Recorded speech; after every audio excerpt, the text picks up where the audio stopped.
Bueno, como usted sabe, el próximo gobernador de Baja California que toma posesión esta semana, pues quiere quedarse en lugar de 2 años, 5 años. Para tal efecto se cambió la Constitución de Baja California y ya admitió la Suprema Corte de Justicia revisar este tema y para analizar este asunto que es muy importante no solamente para Baja California, sino para todo México. Se encuentra con nosotros José Antonio Crespo, analista político. José Antonio, ¿cómo estás? Muy buenas noches. ¿Qué tal, Leo? Sí, es un tema que nos debe importar a todos los mexicanos, ¿no? Por supuesto que sí, es muy relevante, muy importante, porque están cambiando las reglas, Sí. están pasando por encima de la Constitución, las reglas elementales de cualquier juego político, las reglas elementales de la equidad, del Estado de Derecho. Un principio fundamental es que cuando tú juegas o empiezas un proceso bajo ciertas reglas, no se vale cambiar la mitad del juego. Sí. Que eso lo hace mucho Morena en varios aspectos, ya lo hemos visto. También otros partidos lo hacían, pero se supone que Morena iba a ser diferente. Bueno, y menos se vale que una vez terminado y concluido el proceso, cambies las condiciones y cambies el resultado. Bueno, eso, también hay que decir lo que trataron durante el proceso de cambiar, claro. ¿no? O sea, no fue nada más después, ¿no? Y mira, puede tener... Y les dieron palo, ¿eh? O Sí, sea, claro, pues no se pudo. Sí. Es que no se vale. Sí. Y cualquier regla, juego elemental así de derecho, de equidad, no se vale cambiar las reglas del juego. La mitad es como si en un partido, en una metáfora muy simple, en un partido de fútbol, a la mitad lo que no es penalti, de pronto el árbitro dijera, no, esto ya es penalti. Sí. Por eso el principio de no reversibilidad de ciertas leyes. Cambian unas leyes y ya no puede ser reversible porque tú ya concluiste bajo ciertas reglas un procedimiento. Que luego te cambien las reglas y te cambien el resultado, no se vale. Bueno, pero bajo ese argumento, José Antonio, también la reforma de revocación del mandato que acaba de aprobar el Senado, pues no debería de aplicar al presidente López Obrador. Se está violando ese principio.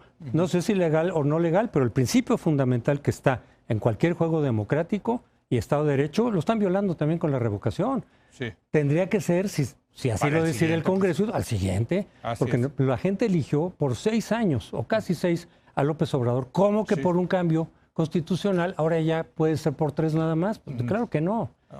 Por eso digo, se están cambiando las reglas a mitad de juego en muchos casos. ¿Y tú como politólogo qué ves detrás de esto, José Antonio? No, bueno, yo espero que la Corte lo va a echar para atrás. Sí. Sería gravísimo desde el punto de vista del derecho y sería un golpazo brutal para la Suprema Corte si avalara esto. Sí. Yo creo que no va a pasar. Necesitan 8 votos, ¿eh? Sí, yo creo que y no va a hay pasar. 10. Bueno, sí, pero con que todavía no está 3 el nuevo. ministros los convenzan, ya pasaría la ley Bonilla, ¿no? Así es, pero yo confío en que no va a ocurrir eso, porque además de que sería un golpe brutal al Estado de Derecho en México, otro más, digamos, ya van varios, para la Corte sería brutal. Es decir, perdería ahí por mucho tiempo la credibilidad, cierta idea de autonomía que fue ganando, no completamente, pero básicamente en los últimos años. No, sería un golpazo. Por eso yo creo que la Corte no lo va a avalar. Pero políticamente, por supuesto que hay ahí un juego que viene desde arriba. Se necesita ser muy ingenuo, Leo, muy ingenuo, para pensar que Bonilla por su lado se aventó este boleto. Siendo que el que hizo a Bonilla fue Andrés Manuel López Obrador. Por supuesto. O sea, Bonilla era conocido ahí en Baja California, etcétera, pero el que le dio el gran impulso fue López Obrador. La señal de que no hubiera tenido el aval de López Obrador, de la presidencia, se hubiera notado si desde el mero principio López Obrador condena contundentemente eso. Entonces decía que no se mete, luego sí que no le gusta, pero que no se mete. Y de hecho, la carta que sí tiene López Obrador, si quisiera demostrar o hubiera querido demostrar que no tiene nada que ver con eso, es la controversia constitucional. Sí. Entonces él dice, se zafa, se da la vuelta diciendo, yo no me quiero meter, yo respeto la soberanía. No, si el presidente tiene esa facultad, es precisamente para cuidar la Constitución en cualquiera de las entidades O sea, ¿tú crees que federativas. López Obrador debió de haber puesto él como presidente la controversia constitucional? Por supuesto, para eso tiene esa facultad, para cuidar la Constitución.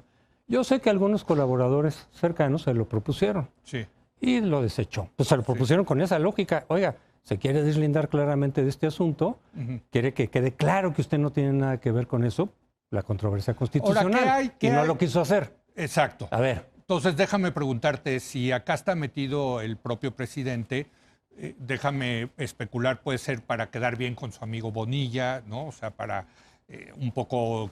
darle un poco de calor al próximo gobernador de Baja California o porque quiere algo más.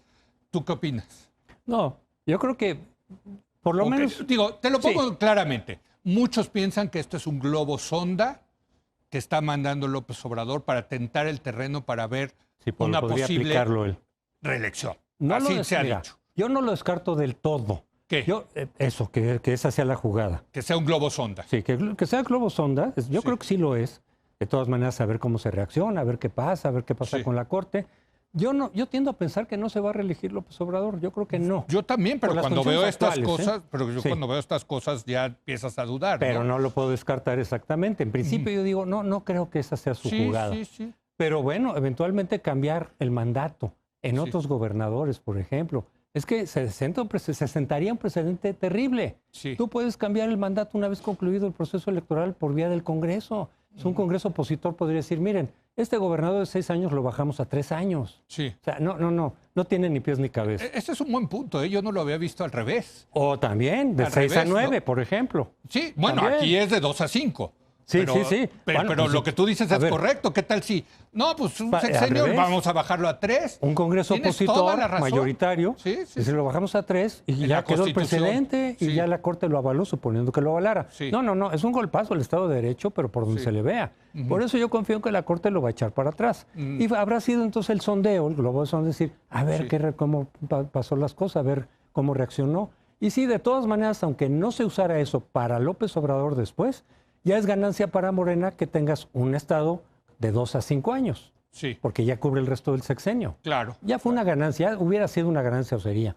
Pero yo creo que eventualmente pueden volver a ganar en Baja California, ¿no? Claro, ¿no? pero quieren asegurar o qué sé yo. Y sí, no descarto por completo, aunque tiendo a pensar que no lo quiere usar López Obrador para sí mismo, no lo descarto del todo, porque es muy raro que no se haya deslindado. La Secretaría de Gobernación debió haberse metido también, son sus facultades, arreglar cuestiones políticas de esa importancia.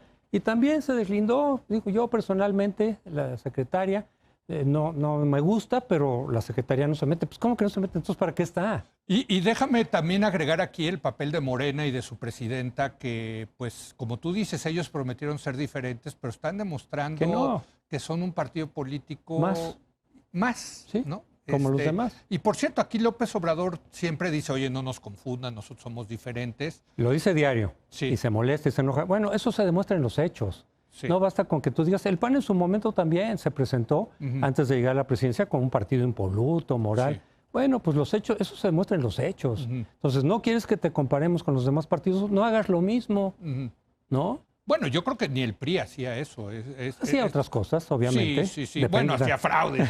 No, y muchas otras cosas. Exacto. Pero sí cambiaba las reglas a mitad del juego, cuando le convenía. Sí. Como tenía todo el... En algunos casos, sí, claro. Sí, tienes toda la razón. Entonces, decir, bueno... O sea, es una vieja práctica política, claro, es lo que estás diciendo. Claro, entonces dices, oye, pues Morena, a final de cuentas, se está heredando, lo estamos viendo también con su contienda interna. Sí. Estás heredando prácticas de donde viene tu gente. Vienen del PRI, pues allá hay muchas prácticas priistas y muchas cosas. Vienen del PRD, pues también. Entonces, así como distinto a los partidos que en su momento tú satanizaste, PRI, PAN, al final Morena, y decir, esos más, pues de ahí vienen ustedes y están repitiendo muchas prácticas de eso. Pero es un poco deprimente lo que estás diciendo, porque parecería, en términos hasta psicoanalíticos, que origen es destino, ¿no? Más o menos. Que no hay la posibilidad de cambiar y de que pues todos acaban sacando el pequeño priista que llevamos adentro, como decía Jorge Castañeda, ¿no? Sí, y varios lo han dicho. Sí. Mi posición viene de mucho tiempo, sobre todo ya cuando vimos que el PAN tampoco fue la gran diferencia. Yo nunca creí que era totalmente impoluto y que iba a salvar al país, pero decir, vamos a ver.